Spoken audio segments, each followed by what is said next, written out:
Hi, my name is Alicia Shaning, and I'm doing my final presentation for Culture and Diversity, Humanities 245. My presentation is on sexual identity. We're going to start off with identity and sexual orientation. Growing up is hard to do, but not knowing or even confused about your sexual identity is harder than you think. A lot of kids these days are struggling with that. The sexual identity is how one is romantic to another person. The sexual orientation is the identity or disidentity of sexual orientation, or does not identify with sexual orientation. For my research, it's usually based on one's gender. There are several identities that I found through my research. We're just going to go through some of them. The monosexual orientation, which you can tell up on the screen as the gay, the lesbian, the straight, the heterosexual. The polysexual orientation, the bisexual, the pansexual, the queer. I found that there's an asexual, which has no desire to be attracted to anyone or have anyone attracted to them. And then we also have the questioning. Someone who is unsure or is exploring very many identities all at once or some. We do have what is called coming out. That is usually in the teenage years.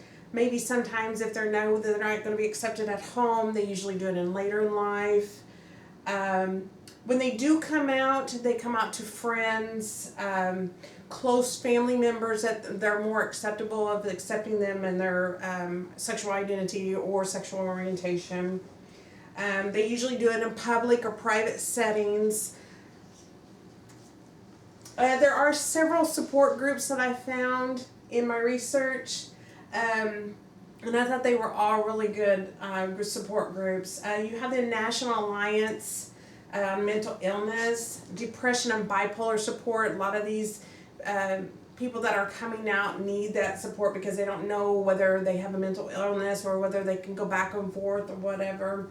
Then you have the Gay and Lesbian Medical Association, and the Association of the Gay and Lesbian Psychiatrists, which I'll talk further more into that. The major thing is the rejection of families. This is very, very sad for a lot of them. You have 40% of the homeless that are youth that are lesbian, gays, bisexual, and transsexuals.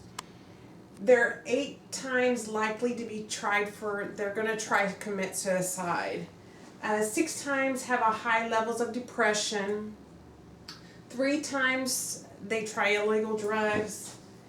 And 3 times to have risky sexual partners and sexual activities. There are places of encouragement. Through my research, the CDC was really big on this encouragement to have safe places, such as in schools, universities, colleges. Health education, information such as on STDs and HIV going into the AIDS part. And then they also want the counseling and the testing of these STDs and HIV and AIDS also. They really, really encourage this. This is from the CDC. Of course, we've all heard about the bathroom bill that was brought up this year. The bill implies true identity or transgender.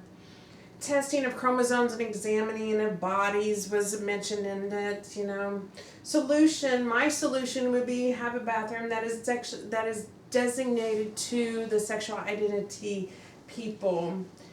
The United States Department of Education put into law, to a federal law, that requires the schools to allow students to use restrooms and locker rooms consistent with their gender identity. We also have hate crimes. It's on the rise with the LGBT. They are the highest targeted. They are targeted twice as likely to be targeted than the African Americans, and which that totally surpasses the Jewish community by far.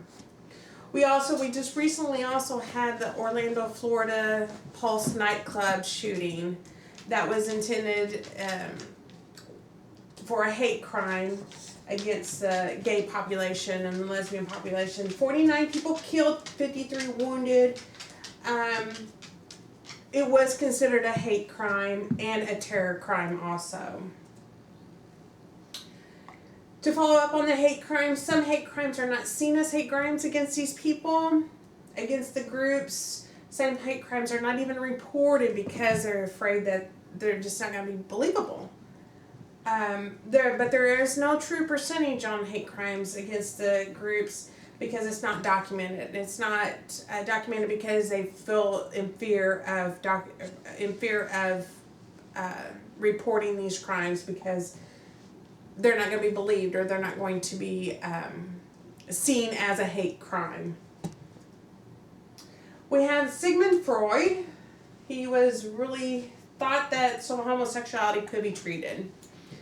In the 20th century, therapists treated gay people with psychoanalysis, which was unproven medicine, and they also did electrical shock. The electrical shock was to associate with being gay. So if you felt like that, then you get electrical shock, so it assimilates to that purpose. Treatments were unsuccessful. Homosexual considered a mental illness. American Psychiatric Association with the gay activists, meeting with them, and a psychiatrist who were also gay. Homosexuality was deleted diagnosis and put in as an added, in the place of the sexual homosexuality being deleted as a diagnosis. Instead of that being the diagnosis, they substituted for the sexual orientation disorder in place of it.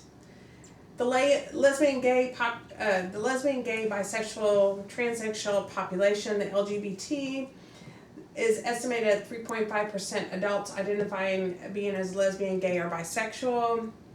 0.3% adults are transgender. Adults identify with the LGBT, bisexual, slightly majority of 1.8%.